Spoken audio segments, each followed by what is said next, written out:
ಸಾರಿಗೆ ನೌಕರರ ಹೋರಾಟಕ್ಕೆ ಸಿಗದ ಕಿಮ್ಮತ್ತು. ಸರ್ಕಾರದ ನಡುವಿನ ಎರಡನೇ ಸಂಧಾನವೂ ಫೇಲ್. ಮತ್ತೆ ಸಾರಿಗೆ ನೌಕರರು ವರ್ಸಸ್ ಸರ್ಕಾರ. ಸಾರಿಗೆ ಸಂಘರ್ಷ.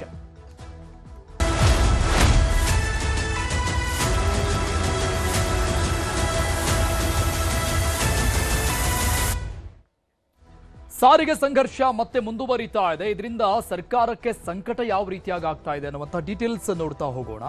ಅವರ ಬೇಡಿಕೆಗಳು ಏನು ಎತ್ತ ಅನ್ನುವಂಥ ಡೀಟೇಲ್ಸ್. ಸಾರಿಗೆ ನೌಕರರ ಹೋರಾಟ ಎರಡನೇ ಸಭೆಯು ಕೂಡ ಇವತ್ತು ವಿಫಲಗೊಂಡಿರುವಂಥದ್ದು.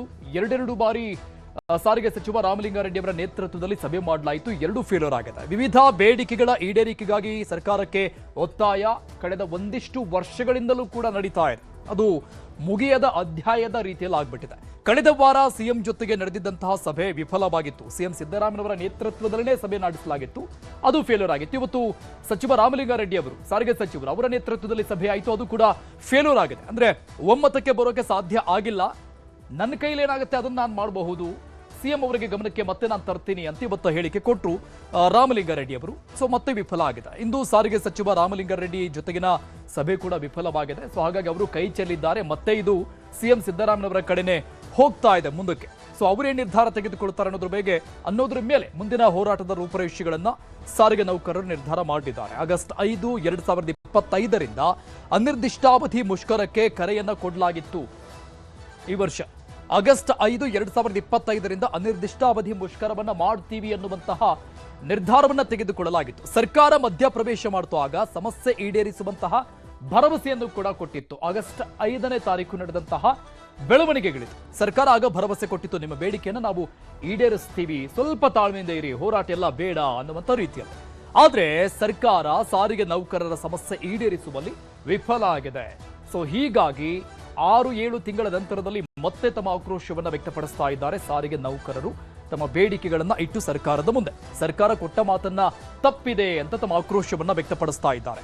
ಸರ್ಕಾರ ಆಗಸ್ಟ್ನಲ್ಲಿ ಕೊಟ್ಟಂತ ಮಾತನ್ನ ಇಲ್ಲಿವರೆಗೂ ಕೂಡ ಒಂದೇ ಒಂದು ಬೇಡಿಕೆಯನ್ನು ಈಡೇರಿಸುವಲ್ಲೂ ಕೂಡ ತಮ್ಮ ಮಾತನ್ನ ಉಳಿಸ್ಕೊಳ್ಳೋಕ್ಕಾಗಿಲ್ಲ ಅಂತ ಅವರ ಆಕ್ರೋಶ. ನಂತರ ಅಕ್ಟೋಬರ್ 15ರಿಂದ 19ರವರೆಗೆ ಮುಷ್ಕರಕ್ಕೆ ಕರೆಯನ್ನು ಕೊಡಲಾಗಿತ್ತು. ಆಗಸ್ಟ್ ಆದ ನಂತರದಲ್ಲಿ ಇದು ಮತ್ತೊಂದು ಎರಡನೇ ಹಂತ ಅನ್ನುವಂಥ ರೀತಿಯಲ್ಲಿ ಮತ್ತೆ ಸರ್ಕಾರದ ವಿರುದ್ಧ ತಮ್ಮ ಧ್ವನಿಯನ್ನೆತ್ತಿದ್ರು ಸಾರಿಗೆ ನೌಕರರು.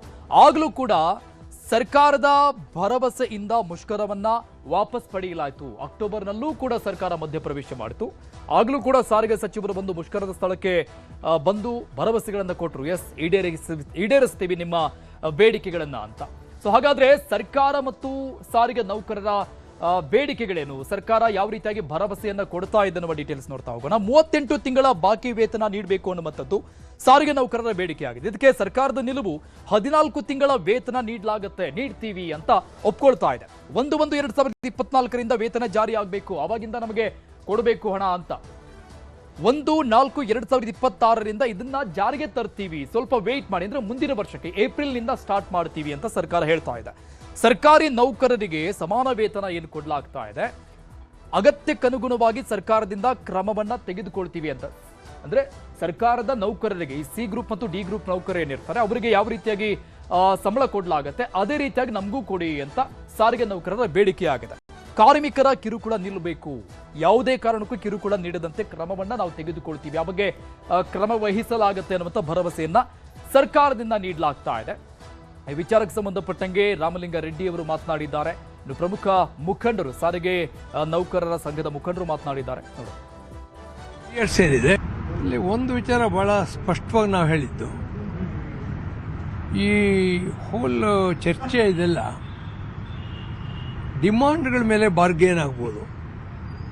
ಇವಾಗ ನಾವು 25% ಕೇಳ್ತೀವಿ, ಅದು ಬಾರ್ಗೇನ್ ಮಾಡ್ಬೋದು, it is subject to bargain. So batta ಜಾಸ್ತಿ ಕೇಳಿದ್ದೀವಿ, ಡೈಲಿ ಅಲೌನ್ಸ್ ಕೇಳಿದ್ದೀವಿ, these are all subject to bargain. But basic structure ಏನಪ್ಪ ಅಂದರೆ 4 ವರ್ಷಕ್ಕೊಂದ್ಸಲ ಆಗೋಬೇಕು ವೇತನ ಇನ್ಕ್ರೀಸ್. ಇದುವರೆಗೆ ಆಗಿದೆ. 5 ವರ್ಷ ಆದಾಗ ಅದು 4 ವರ್ಷ ಮಾಡಿಸಿದ್ವಿ ನಾವು. 6 ವರ್ಷ ಆದಾಗ 4 ವರ್ಷಕ್ಕೆ ಇಳಿಸಿದ್ದೀವಿ. ಇಟ್ ಟುಕ್ ಟೈಮ್, 2-3 ವರ್ಷ ಸ್ಟ್ರಗಲ್ ಮಾಡಿ ಕಡಿಮೆ ಮಾಡಿಸಿದ್ದೀವಿ. ಅದರಿಂದ ಬೇಸಿಕ್ ಸ್ಟ್ರಕ್ಚರ್ ಸರ್ಕಾರ ಮುಟ್ಟೋ ಆಗಿಲ್ಲ. ಅದರಿಂದ 1/1/24ರಿಂದ ಏನು ವೇತನ ಹೆಚ್ಚಳ ಆಗಬೇಕು ಅದು ಒಪ್ಕೋಬೇಕು ಸರ್ಕಾರ. ಇನ್ನು ಎರಡನೇದು 38 ತಿಂಗಳು ಅರಿಯರ್ಸ್ ಏನಿದೆ, ಇವಾಗ 14 ತಿಂಗಳು ಕೊಡ್ತೀವಿ ಅಂತ ಅವ್ರು ಹೇಳಿದ್ದಾರೆ. ಇನ್ನು 24 ತಿಂಗಳು ಯಾಕೆ ಕೊಡೋದಿಲ್ಲ? ಕೊಡಬೇಕು. ಇವಾಗ ನಮ್ಮಿಂದ ಡಿಮಾಂಡ್ ಹಾಕೋದು ಡಿಲೇ ಆಗಿಲ್ಲ, ಅಥವಾ ಅವ್ರ ಮಾತುಕತೆ ಕರೆದು ನಾವು ಬರಲ್ಲ ಅಂತ ನಾವೇನು ಹೇಳಿಲ್ಲ. ಇವಾಗ ರೆಡಿ ಇವರೇ ಮಾತಾಡಿ ಎಳ್ದು ಹಾಕಿದ್ದಾರೆ. ಅದರಿಂದ 38 ತಿಂಗಳು ಕೊಡಲ್ಲ, 14 ತಿಂಗಳು ತಗೊಂಡು ನೀವು ಆರಾಮಾಗಿರಿ ಅಂತ ನಾವು ಅದು ಒಪ್ಪಲ್ಲ.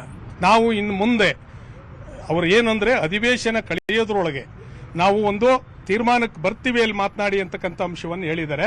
ಅವ್ರು ಹೇಳಿದ್ರೂ ಸಹ ನಾವು ಇವತ್ತಿಂದಲೇ ಸಾರಿಗೆ ನಿಗಮಗಳ ನೌಕರರಿಗೆ ಈ ಸರ್ಕಾರ ನಿಮಗೆ 2 ವರ್ಷಗಳ ಕಾಲ ಮೋಸ ಮಾಡ್ಲಿಕ್ಕೆ ಕೊಟ್ಟಿದೆ, ನಿಮ್ಮ ಅರಿಯರ್ಸ್ನ ಮೋಸ ಮಾಡ್ಲಿಕ್ಕೆ ಕೊಟ್ಟಿದೆ, ಇದು ಮುಂದೆ ಸಾರಿಗೆ ನಿಗಮಗಳ ನೌಕರರಿಗೆ ನಿರಂತರವಾಗಿ ಸ್ತನ್ಯ ಆಗುತ್ತೆ ಅಂತಕ್ಕಂಥ ಅಂಶಗಳನ್ನು ಹೇಳೋದ್ರ ಮೂಲಕ ಅವರನ್ನ ಮುಂದಿನ ಹೋರಾಟಕ್ಕೆ ಸಜ್ಜುಗೊಳಿಸ್ತಕ್ಕಂಥ ಕ್ರಮವನ್ನ ನಾವೀಗಾಗಲೇ ಚರ್ಚೆ ಮಾಡ್ತಾ ಇದ್ದೀವಿ.